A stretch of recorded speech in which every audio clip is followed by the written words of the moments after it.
这场绑架，看样子是早有预谋。我现在浑身无力，动一下手指都难，更别提呼救了。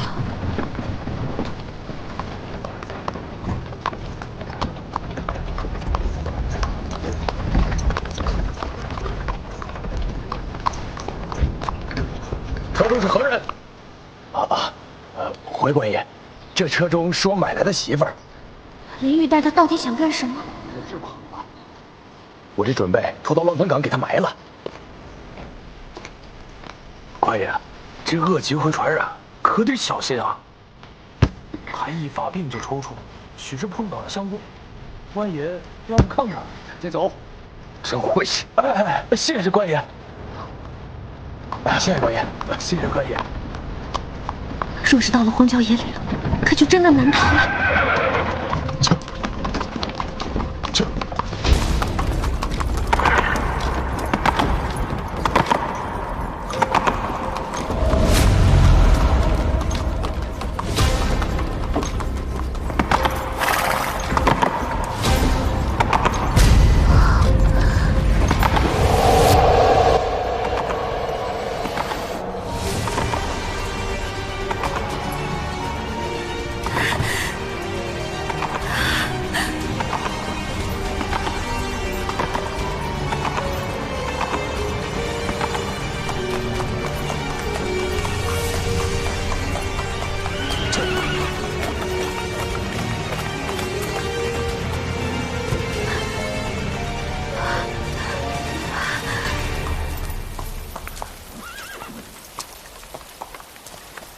京城各处眼线遍布，他们藏匿不了人，他们不敢在城内逗留太久，带人去城外搜。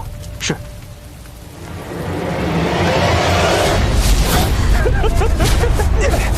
你速度点啊，我还等着呢。知道了，你把我放，这娘们细皮嫩肉的，我先替你验货。快点啊！好。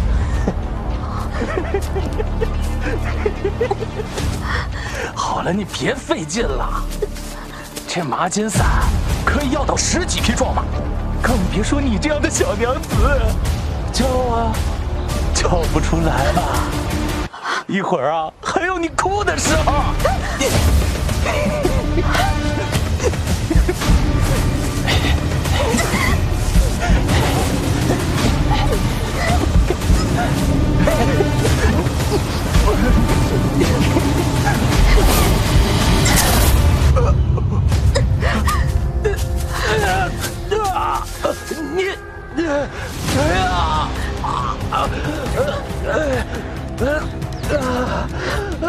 酒酒不吃吃罚酒。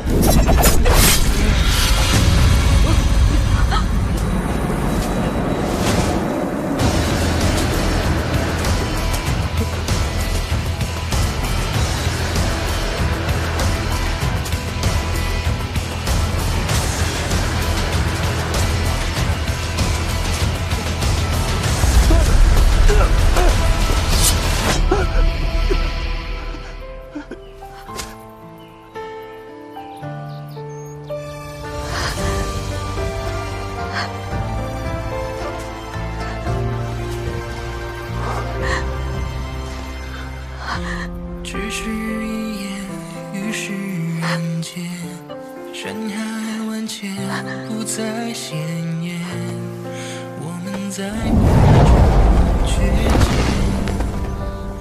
间系上了红线，时间的线一起直面，花落之间再爱一遍，将化作风和你缠绵，走过了四海八荒，穿越了人海苍茫，只叹这一生我们纸短情长。你来了。即便看破一切的名言，而我依然最爱我不回家。等等，你的剑能不能借我用？去吧，别怕。无论前无永恒或瞬间，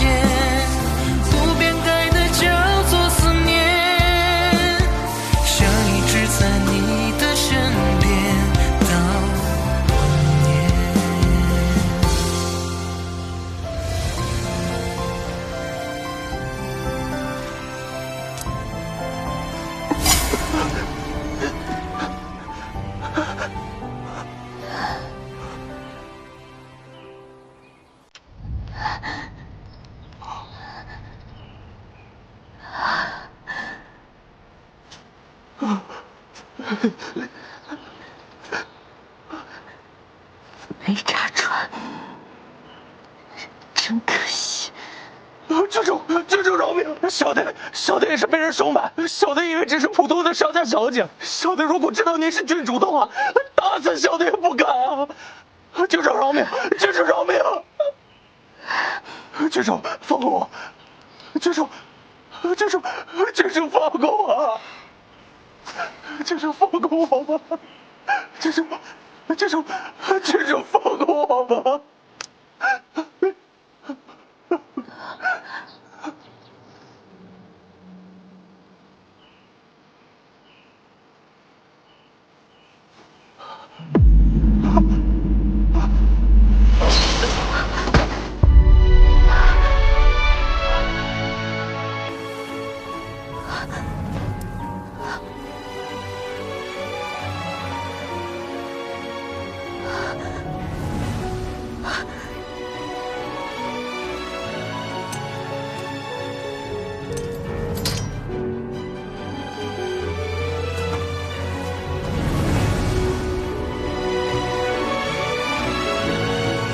睡吧，睡醒了，噩梦就远去了。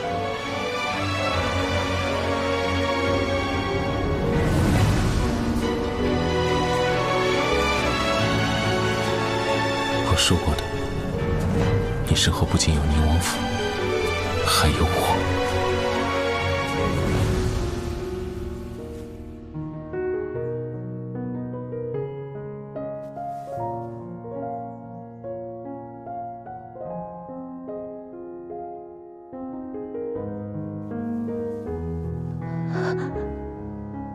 就是这双手，今天第一次杀了人。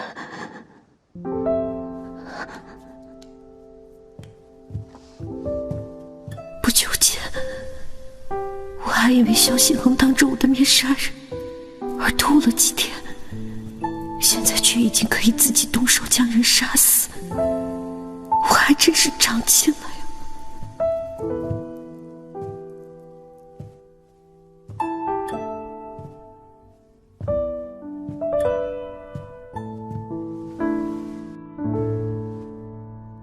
醒了。你怎么来了？我怕你醒过来想见我，却见不到我，所以我就过来了。我没事。还好太医说只是皮外伤，并无大碍。害怕吗？你知道吗？那把剑落下的时候，我的2只手都在抖。不，我当时一直看着你，你没有抖，你很果决，也很勇敢。可是，为什么我觉得我的手现在还在抖？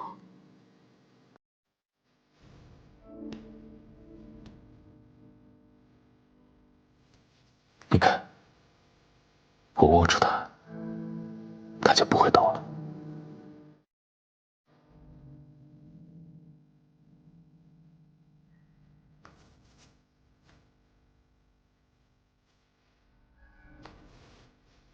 你不用担心，我没事，我只是一时无法适应。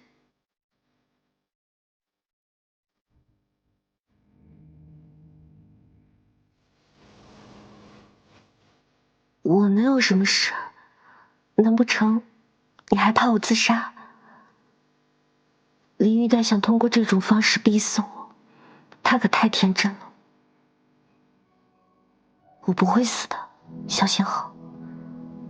我从来不是什么贞洁烈女，贞操对我来说一文不值。就算当时我被人侮辱了，我也不会寻死觅活。没有什么比我的命更重要。所以你看清楚，我就是这么自私。我不会觉得被人轻薄或者失真就觉得对不起你。我从来不觉得这是我的错。若你心存芥蒂，你就……宁哲熙，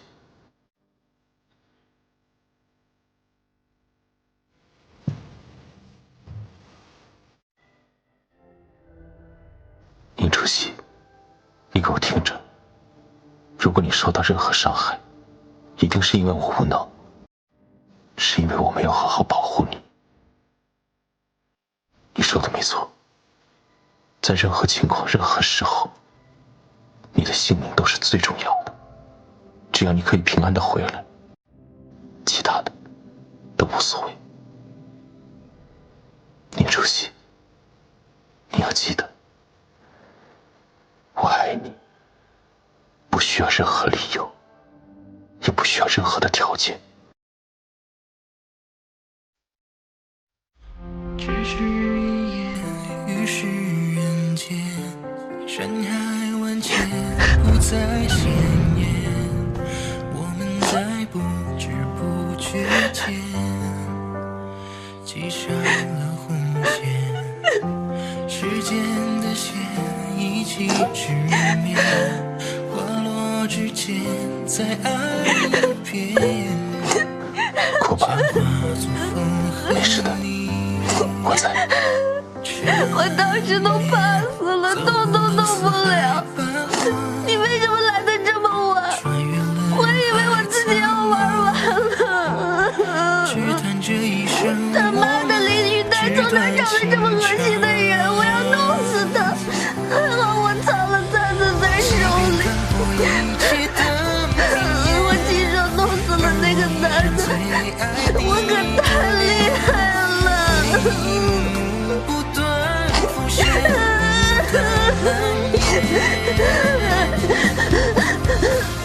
亏了吗？有点。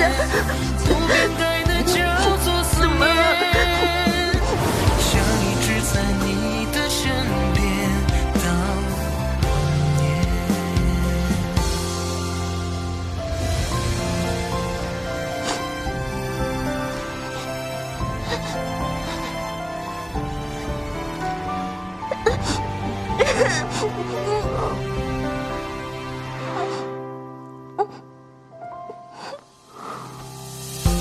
时间的线一起直面，花落之前。宇长阁的人都处理了吗？幸亏郡主婢女当时将宇长阁封了起来，不让任何人进出。现下宇长阁内所有知晓郡主被掳的人，已经全部签字画押，登记造册。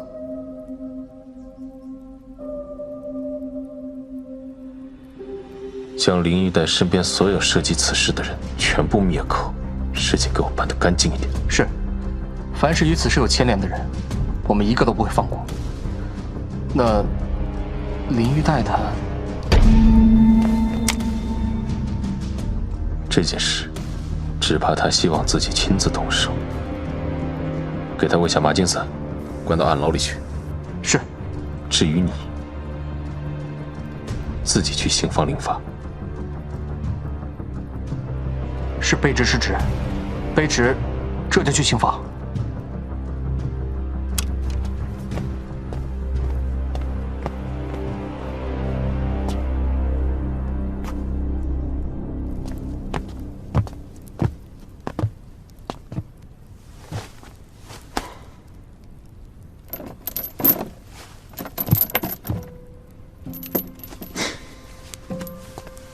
你这是看了什么呀？我才能在这里看到你。玩忽职守，显著大错。你知道的，我行刑从不手下留情，除非……废话少说。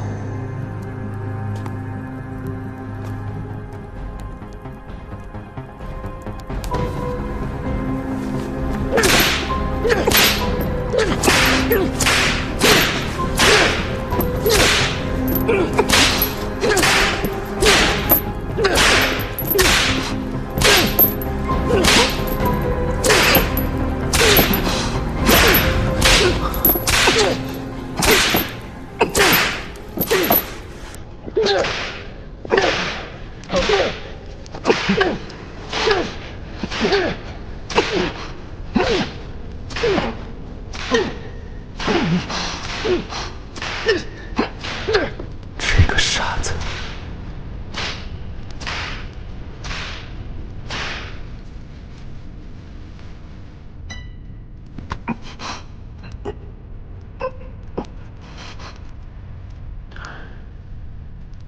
不是我说你这顿鞭子挨的可真是一点都不冤。哎，你呀，虽然行事比我靠谱，但眼里却只有萧星豪。明知道他对岳西郡主不一样，却还是没有把这件事放在心上。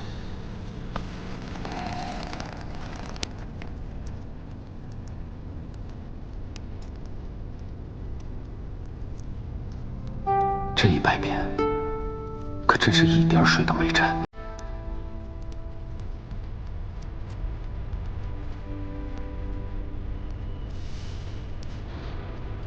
好了，既已受罚，便是两清，以后别再犯就行了。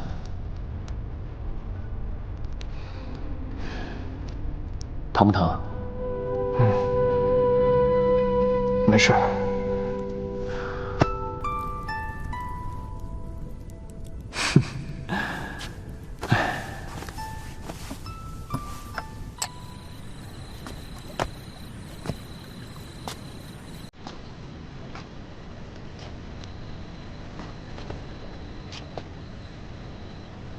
主宰，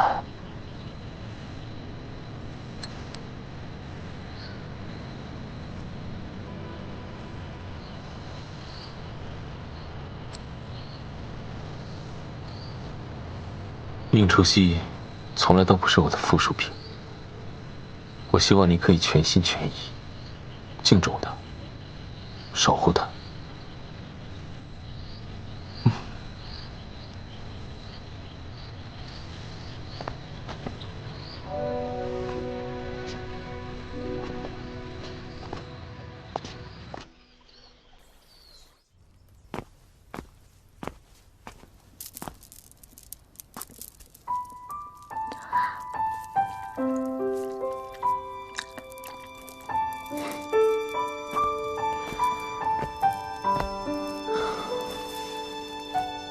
林一代，你想怎么处置？我要弄死他！帮我的2个人都没了，没人对峙。我当时怎么没想着留一个呢？不知道现在还有没有证据可以证明是他干的。可报官处理的话，我被掳的事不就都知道了？虽然我不在乎什么名声，可我不能如了他的意。明的不行，那就暗杀吧。也不知道老头子留给我的府兵够不够用。不过被萧旭抓住了小尾巴，老头尚在前线。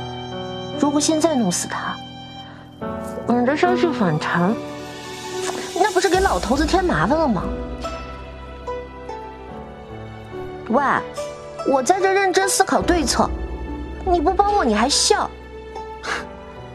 其实不用那么麻烦，若你想取他性命，我让怀流他们去做这些，即使萧旭会怀疑，也不会留下证据。我就怕萧旭发疯乱咬你，毕竟是原书男主，还是要避免萧旭的主角光环给萧星恒带来什么麻烦。我没事的，更不惧生死。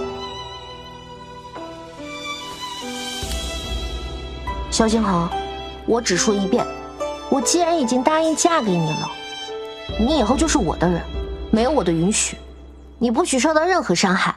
我说不行就不行，听到没有？听到了，我是你的。还有啊，我跟林玉带之间的恩怨，我自己解决，你不许插手。忽然我就没有那么想让他死了。好。哼，让人最痛苦的不是身体上的折磨，而是精神上的毁灭。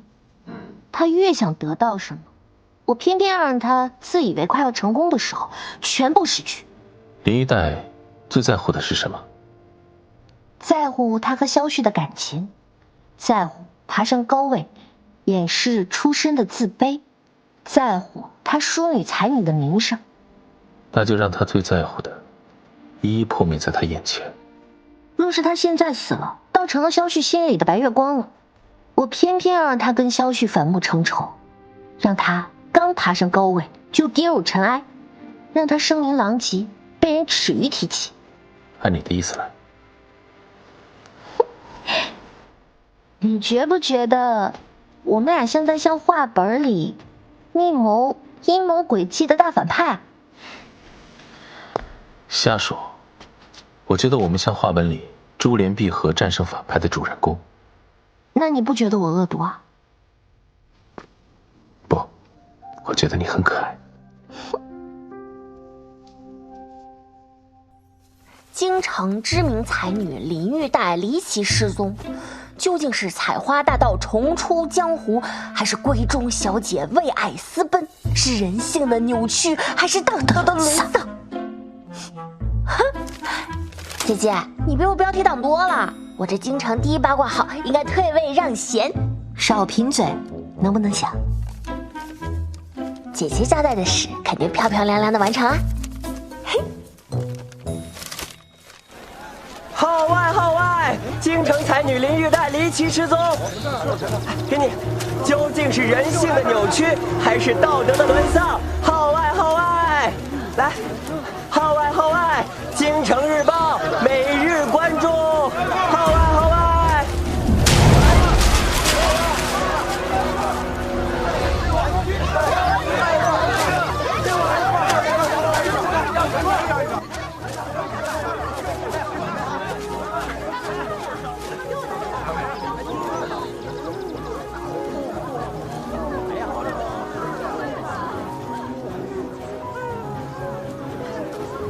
听说前几天城里闹了大盗，要我看呢，这林家才女就是被采花大盗掳走了。哎呀，真是可惜了这么一个黄花大闺女啊！可我怎么听说是这林家小姐与人私奔，还违抗父命与人私定终身了呢？说起来还真有可能是，之前不就传这林家小姐早就心有所属吗？而且这里可是京城，谁敢在天子脚下劫人？对啊，是啊。是个人吗？这是谁呀？怎么躺在这儿啊？是个人，是个姑娘。姑娘啊！谁啊？这是谁家的？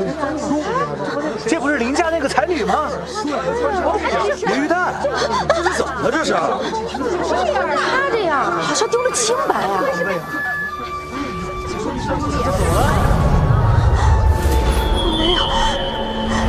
我没有。看什么看？都给我滚开！滚！都给我滚开！林玉带总想着做人群中的焦点，声名鹊起也好，身败名裂也好，他不都得偿所愿了吗？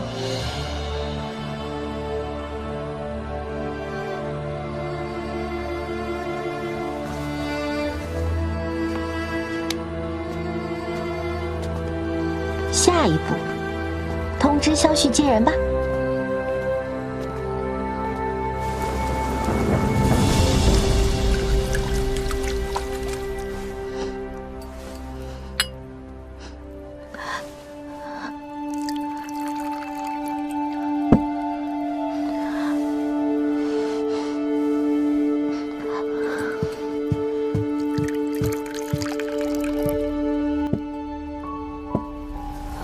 旭哥哥，玉儿，你这几日都去哪儿了？外面都在传你。旭哥哥，我没有，外面那些传言都是假的，我真的没有。好了，不哭了。既然你说外面传的都是假的，那你告诉我，这几日到底发生了什么？总不能告诉他我绑架宁初夕后被人老去按牢的事吧？不想说，便不说吧。旭哥哥，我真的没有。虽然我已经什么都记不清楚了，但是我的身体我自己知道，我绝对没有做对不起你的事情。而且旭哥哥，玉儿心里从始至终只爱过你一个人，又怎会与他人私奔？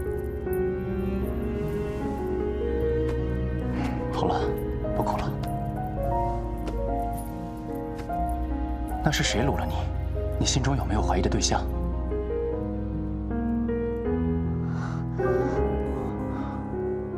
罢了，玉儿，如今是多事之秋，我今日留你在这儿，已经冒了很大的风险。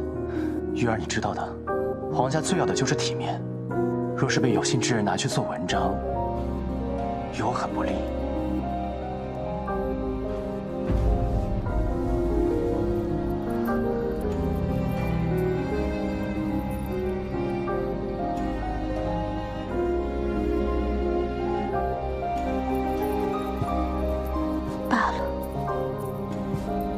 或许我与三皇子的缘分本该如此。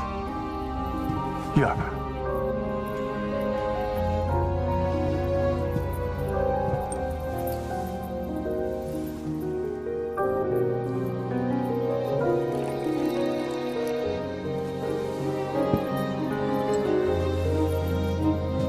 最后，三皇子再与玉儿喝杯酒。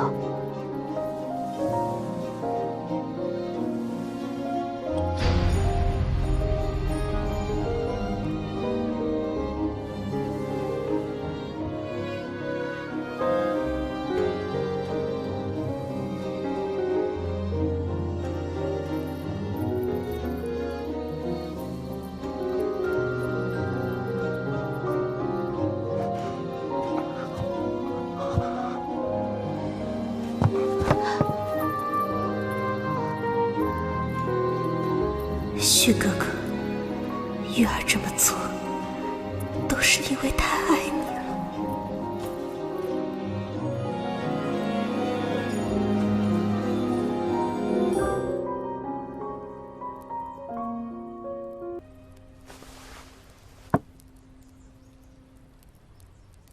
旭儿，旭儿，姨母叫我。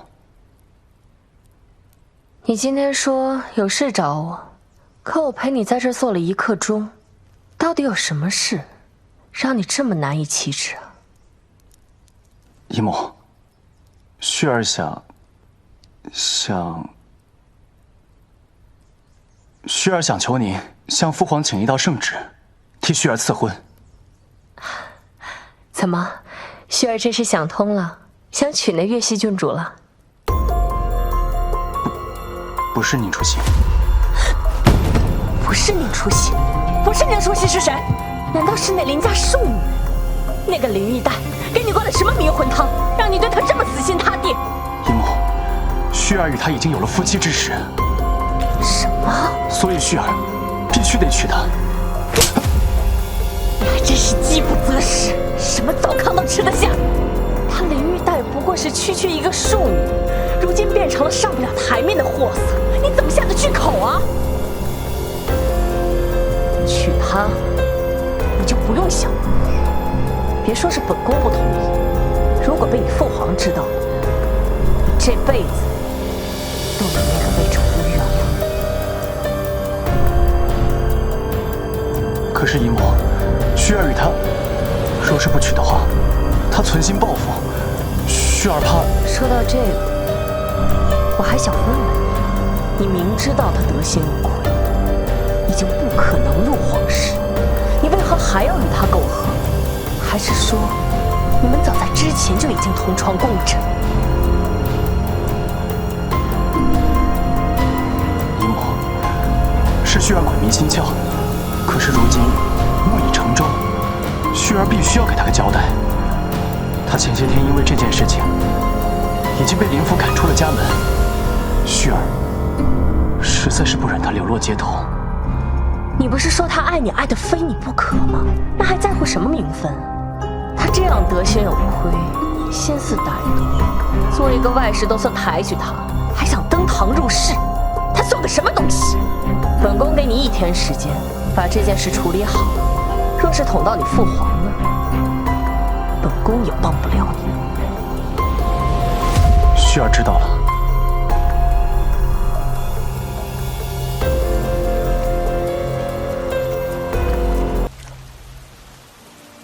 玉儿，最近我政务繁忙，我们暂时不要见面了。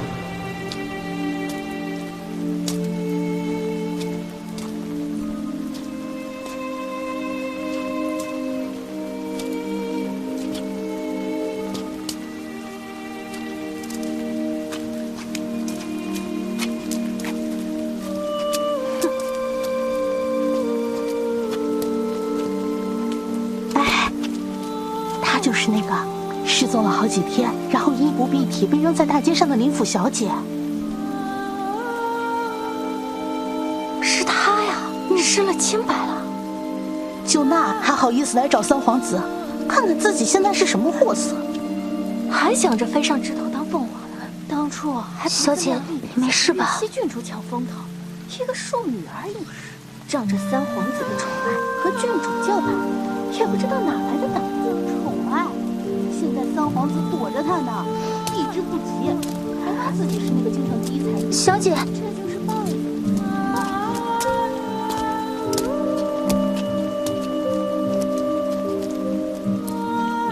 萧息遭人算计，也算吞了哑巴亏，遭此报应。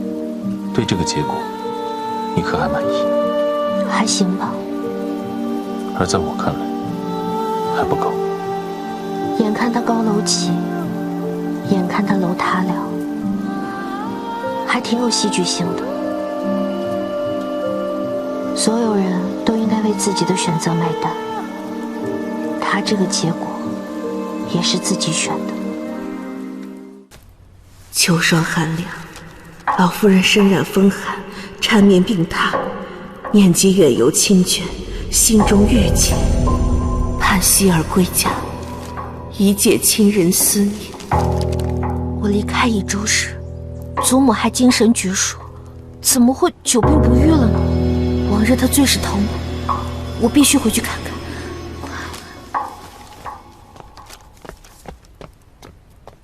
你要回益州？我父王尚在前线，这时候本不该多事，但老太太病危，我父王又不在，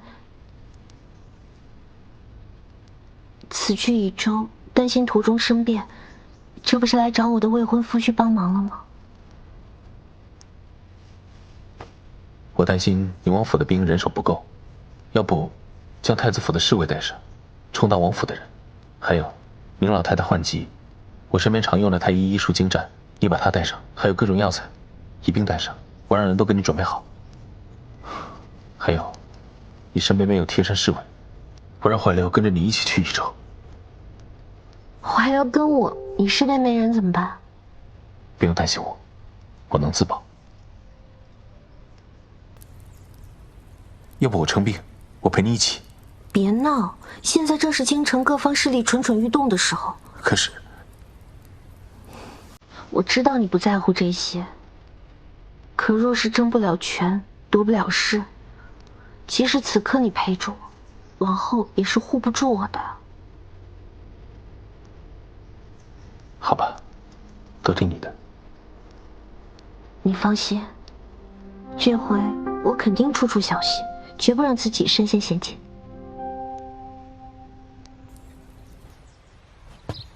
萧星恒，你都装了什么呀？我是去探病，又不是举家搬迁。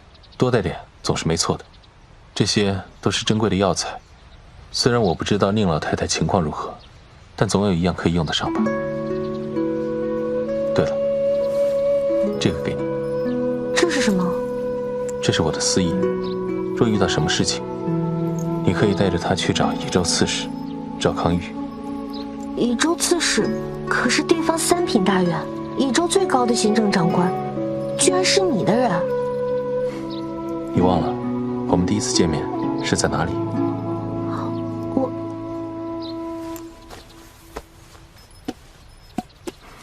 还有这个，送给你。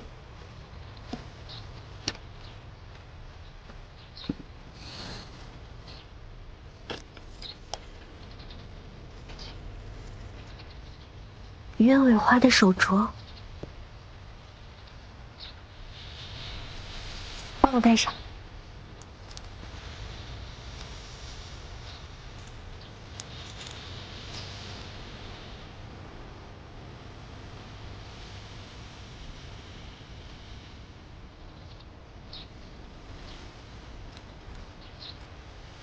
好看。一只手镯可不够，准备好聘礼，等我回来。好。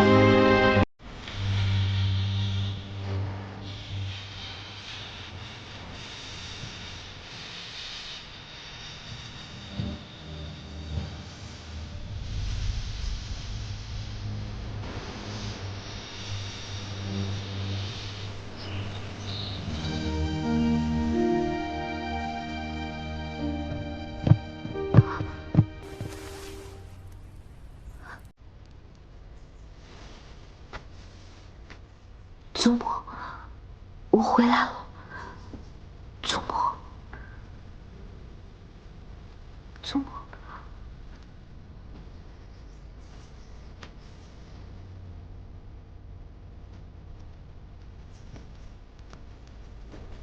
好，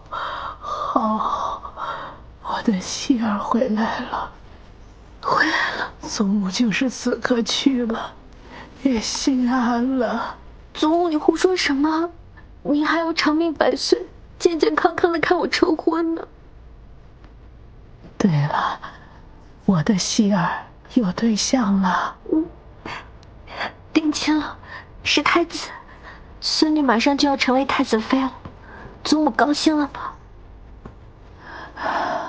高兴是高兴，可对方是天皇贵胄，以后我的希儿要被欺负了，该怎么办呢？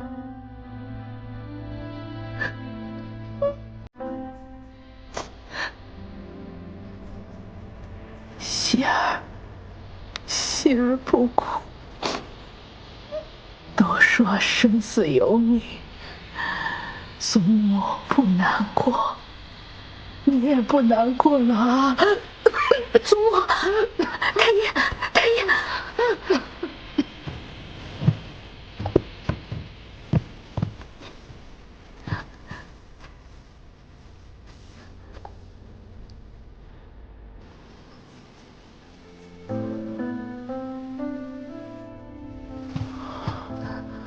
回禀郡主，宁老太太得的是风寒，好在不是肺痨，应该是风邪入体，因年纪大了痊愈的慢，再加上治疗不当，炎症累积，才拖成了现在这样。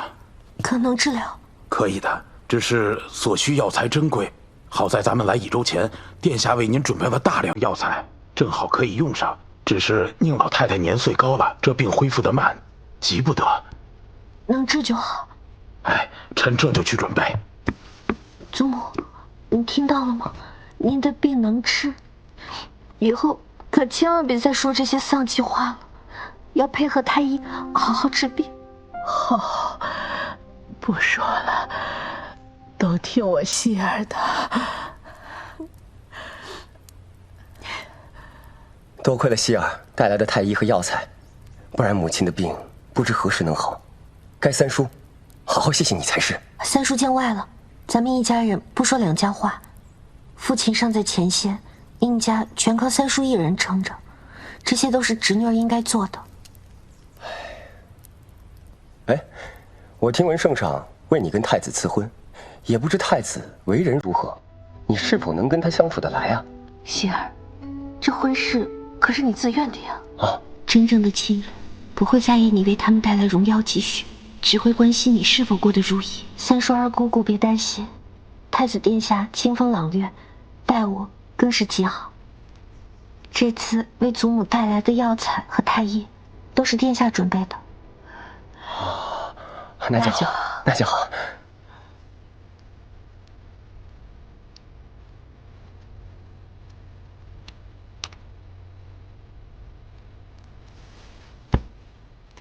谈恋爱可真愁人啊！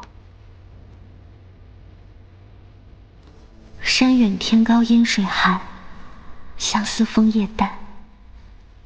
这些话萧心恒应该会懂吧？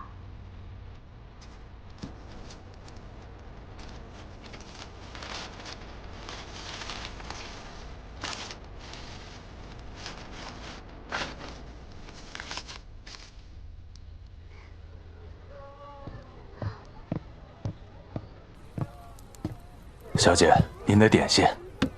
哎，管家。哎，外面怎么这么多哭闹声啊？我这几天看到好多人家都在办丧事。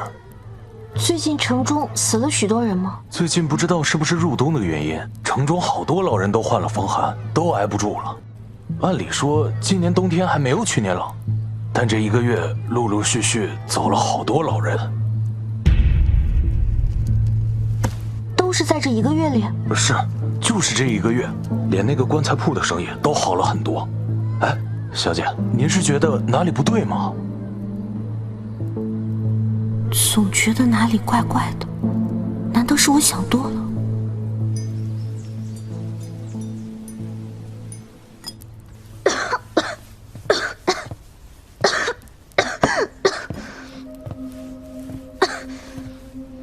你这都生病了，怎么还在打扫啊？谢郡主关心，只是奴婢是负责花园洒扫的，其余负责的姐妹也都染上了风寒，奴婢担心无人值守，这才让在这打扫的。你带我去你们的住处看看。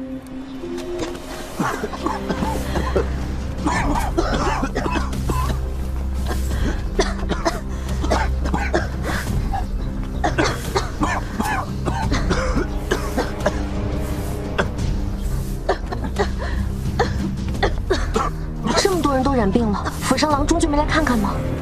回郡主，府上郎中来瞧了，说是普通风寒，也都给开了药，可有痊愈的？说来奇怪，好似还真没有痊愈的。不过大家都只是咳嗽，并没有其他什么毛病。因为怕影响主子，所以我们染病的也都没敢往内院去。今日实在是没有人手了，奴婢才带病进。没有别的症状，只是一直在咳嗽。小美，去吩咐外面所有的人都远离这个院子。华流，去找些侍卫，将宁府暂时封了，让他们远远守着，不许任何人出去。我这就去。哎，你别出去，就待在这儿，想办法传令出去就是了。是。叫外面的人去把徐太医喊来，顺便再通知三叔和二姑姑。明白。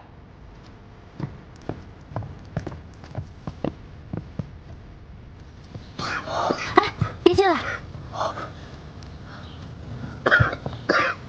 希儿，这是发生什么事了？你快出来！对啊，我怀疑这里的人得了癔症。癔症？还请太医做好万全准备后，再进来为众人接诊。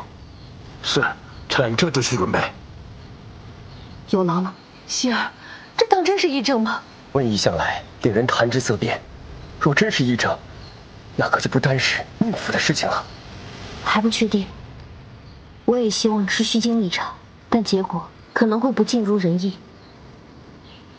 三叔，还请您将宁府立刻封闭，将所有的下人都盘查一遍，将染病的和未染病的人全部单独隔开。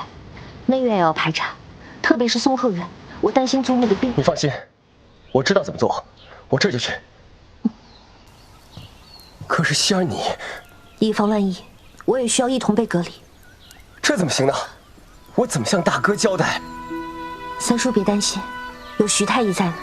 现在控制住癔症才是最要紧的。行，我这就去。走。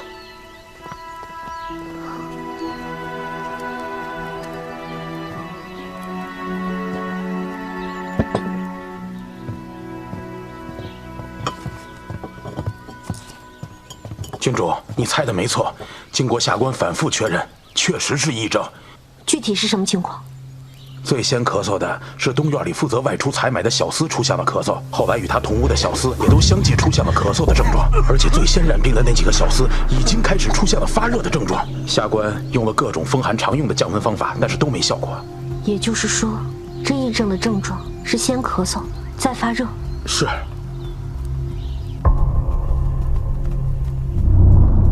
那祖母一直咳嗽，会不会也是？郡主请放心，宁老太太虽然也有咳疾，但是肺病，脉象也跟这些患了癔症的人不同。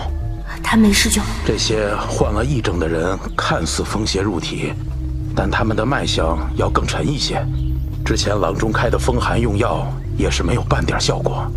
那知道癔症是怎么传染的吗？我们这些人是否也会患上癔症？这些人都是在接触了有咳嗽症状的人之后3天才出现了症状。也就是说，只要观察3天，没有出现咳嗽症状的，均是没染上的。是的，郡主在这儿已经待了3天没有症状，所以郡主已经平安无事了。宁府应该没有新增的感染者了吧？没有，幸亏郡主当机立断，及时封住了小院，所以疫情才得以控制，没有在宁府传播下去。此疫症没有在宁府传播下去，不代表没有在乙州传染开来。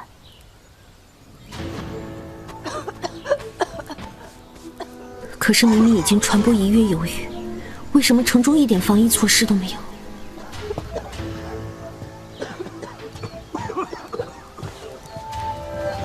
郡主，这可使不得，郡主。徐太医，还请您劳心费力，尽快找出治疗之法。这乙州城的百姓，就靠您了。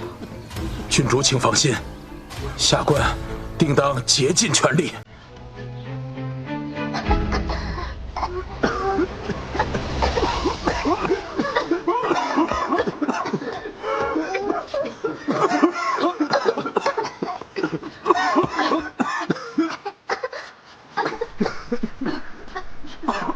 我不是爱管闲事的人，但此刻我必须做些什么。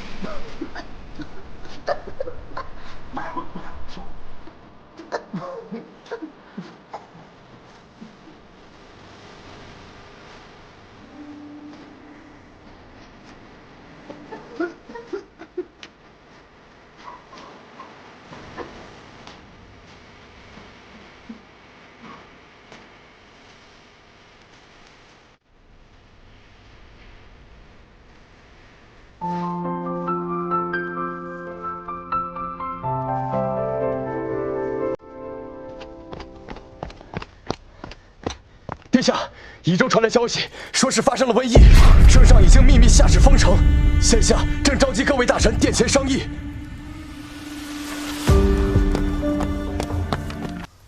郡主到。不知岳西郡主到访，下官有失远迎。赵大人多礼，倒是我突然来访，惊扰了大人。啊，哪里，郡主客气了。此次到访是因瘟疫一事。不瞒郡主，下官收到宁家消息的当天，已经找大夫确认了瘟疫一事，当即将此事上报朝廷。只是乙州路远，还未收到上面的旨意。可现下百姓仍聚集在一起，瘟疫只会传染得更严重。可乙州地处江南腹地，并无多少士兵镇守。若是百姓知晓瘟疫，一旦发生暴动，我们根本就压不住。可赵大人知不知道，不止乙州，若是在等旨意的期间，让瘟疫流传出了城，危害到了其他州县，只怕不只是百姓暴动这么简单了。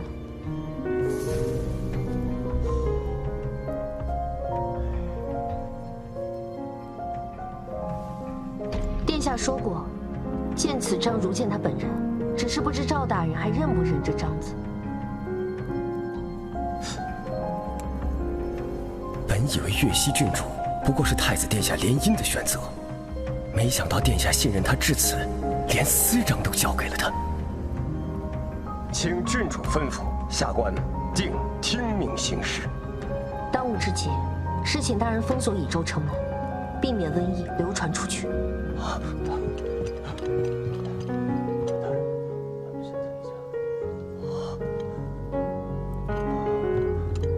郡主，这话说晚了。下官刚刚收到消息，乙州城门已经从外面封闭，现在的乙州无人能出。这么快，京城到乙州，不论是一差800里加急，还是飞鸽传书，最快都要10日才能送达。封城的消息今日就到了，说明最起码10日之前，京城就收到了乙州瘟疫的消息。而那个时候，乙州的丧事变多，不过刚刚出现了一点苗头。这究竟是有人未卜先知，还是说这场瘟疫本就是一场阴谋？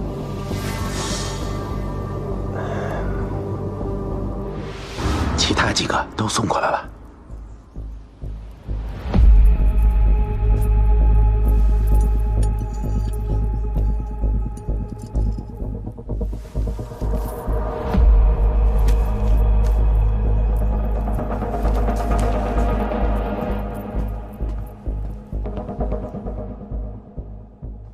大人，城中百姓不知从何处得知了有瘟疫，现在全部聚集在隔离点，闹着要出城。守城士兵喊着要将他们格杀勿论，我们快拦不住了。哎，放我们出城！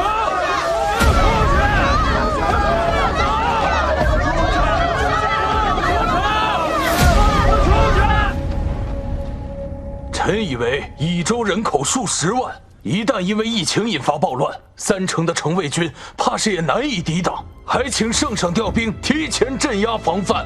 臣以为瘟疫自古死者10有89，此乃天灾，非人力所能治愈。避免瘟疫扩散，增加死伤，应死守益州，不许任何人出城。益州地处江南腹地，商贸发达，耕地众多，更有人口数10万。若是弃城，不仅尸横遍野，此后益州耕地无人种，商贸无人理，对我朝更是损失惨重。关键时刻就应该壮士断腕，虽然代价有点大，但却能保附近其他州县百姓安危。再说了，如今益州瘟疫横行，如此天灾，又有谁敢进城援助？谁说没有人呢？圣上如此英明，我倒要看看哪个居心不良的要弃了我宁王府的族地。臣不负所托，北琼已鸣金收兵，主帅撤离，只留了小部分人镇守边境，已无再战之意。此战我朝大获全胜。好，爱卿辛苦了，朕重重有赏。臣只是做了分内的事，此次回京，听闻益州疫情严重，心中难安，便匆匆赶来，未曾换甲，还望圣上恕罪。哎，无妨，爱卿担忧家人乃人之常情，何罪之有啊？既然爱卿回朝，那你对益州的疫情可有对策呀？回陛下，臣以为必须驻扎重兵防守，这样能防止疫情蔓延，防止百姓暴动。但是益州不可弃，若弃了益州，百姓人人自危，恐怕产生暴动啊。若益州可弃，其他城池皆可弃。若在此开了先河，如果疫情一旦泛滥，那我朝便救不了一人，守不住一城，此损失巨大。陛下，千万不能开这个口子呀！宁王说的轻巧。益州疫情泛滥，如此严重，又有几个人愿意冒着生命危险前去城中救助？臣愿前往。哼，可光您一人可不行。若要派人，那便只能增兵。各军队均驻守边疆，所隔甚远，御林军守护皇上的安危，皆不可轻易调动。臣这次大胜归来，特准了北疆将士常年未归家的假，此刻已经在城外，臣尚未解散呢。带了多少人？5万人。你这是私自带兵入京？你耳朵是聋了吗？我只是准了将士们的假，让他们一同陪我回京，而且我为了急匆匆的面见陛下，所以才未将他们解散而已。哼！爱卿刚从前线回来，理应休养生息。目前益州的疫情尚未明了，爱卿实在是不可以以身涉险呐。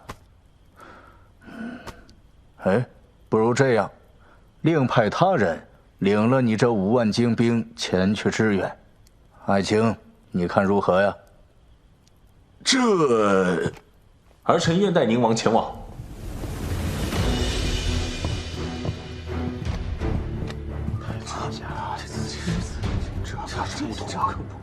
你是一国太子，怎可以身涉险呢？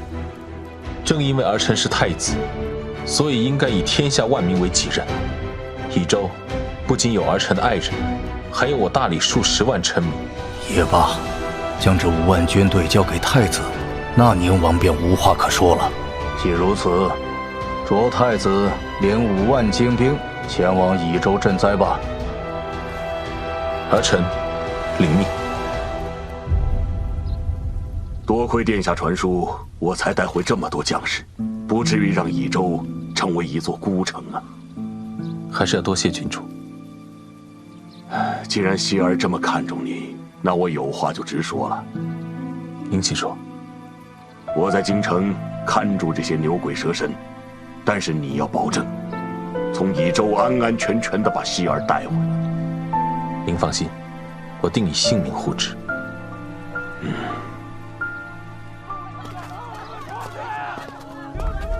郡主，虽然城门被封，但我有办法送您出去。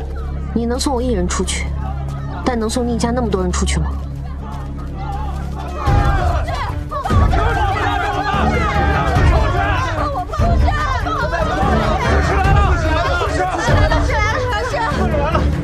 赵刺史，益州为何被封？城中瘟疫，还不让我们逃难，朝廷是放弃我们了吗？是啊，让我出去，我不要在城里等死！你们是要逼死我们吗？我们要诸位，请听我一言，益州被封是为了防止疫症万一，是为了更多人的安全。朝廷的援助已经在路上，马上就到。现在，各位应配合官府，减少聚集，防止疫症传染更多人。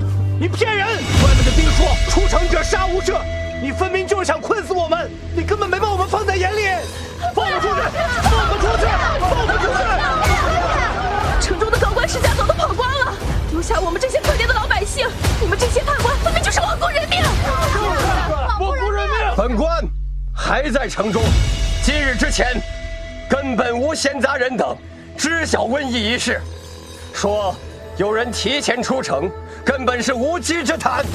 赵大人的意思就是，你明知道益州有瘟疫，故意瞒着我们这些老百姓了。我看赵大人就是故意借着想留在这里的幌子，欺骗我们这些老百姓了。那些有钱人都跑光了，放我出去！放我出去！放我出去！放我出去！放我出去！今日带的人多吗？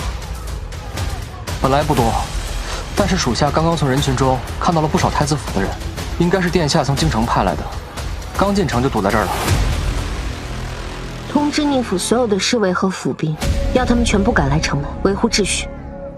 加上新来的人，应该能拦住这些百姓一时片刻，不让他们冲出城了。你能从人群中直接把他单拎出来吗？我看他面生不像益州人，也没在这次病源中见过。明白，郡主放心。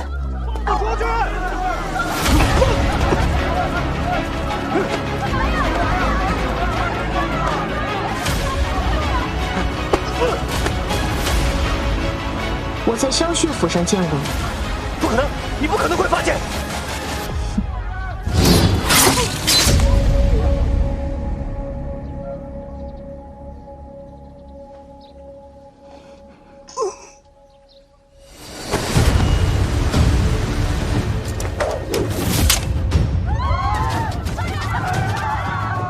大家不要被奸人怂恿蛊惑，速度离去，免得伤了自己。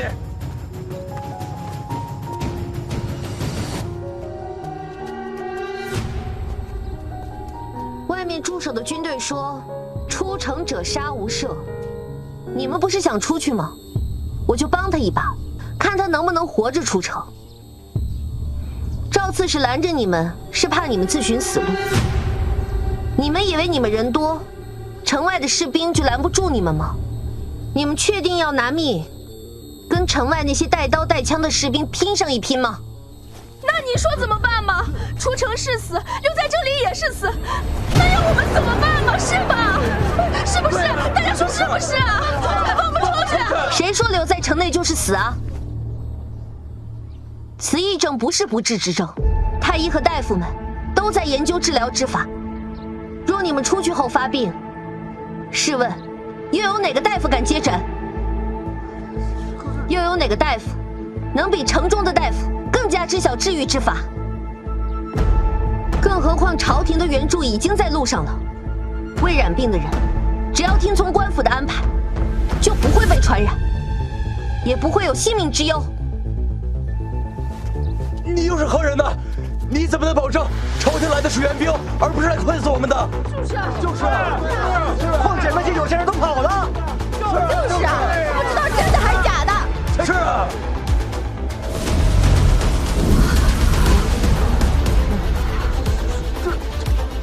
我乃宁王嫡女岳西郡主，更是皇太子妃。只要我还在城中，只要我的父王和未婚夫婿都还活着，就无人敢弃以州城。